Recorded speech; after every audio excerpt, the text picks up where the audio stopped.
ഈ 80,000-ഓളം വിദ്യാർത്ഥികൾക്ക് മലബാറിൽ +1 സീറ്റില്ല. ഇന്നലെ ക്ലാസ് ആരംഭം. ഉപരിപഠനത്തിന് അർഹത നേടിയ 35% വിദ്യാർത്ഥികൾ പുറത്താണ്. എത്ര കാലമായത്?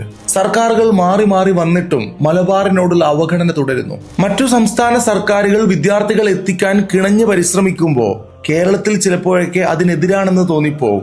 2013 +1 സീറ്റ് പ്രതിസന്ധി പഠിക്കാൻ നിയോഗിച്ച ലബ്ബ കമ്മീഷൻ റിപ്പോർട്ടിൽ ഒരു ക്ലാസ്സിൽ 40 വിദ്യാർത്ഥികൾ എന്ന കണക്കാണെങ്കിൽ പോലും ഈ കഴിഞ്ഞ വർഷവും 70 പേരെ വെച്ച് ക്ലാസ് ആക്കിയ സ്കൂളുകൾ വരെ മലബാറിലുണ്ട്. 2019 ഖാദർ കമ്മിറ്റി റിപ്പോർട്ടിലും ക്ലാസ് മുറികളുടെ സൗകര്യവും വിദ്യാർത്ഥികളുടെ സൗകര്യവും പരാമർശിച്ചിരുന്നു. അതും പലതും നടപ്പിലായില്ല.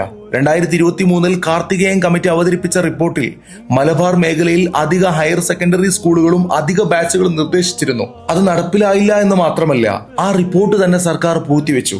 ഈ കഴിഞ്ഞ വർഷവും ഇതിനെക്കുറിച്ച് പഠിക്കാൻ ഒരു സമിതി രൂപീകരിച്ചിട്ടുണ്ട്. എല്ലാ വർഷവും സീറ്റ് പ്രതിസന്ധി പഠിക്കാൻ കമ്മീഷൻ വരുന്നുണ്ട്.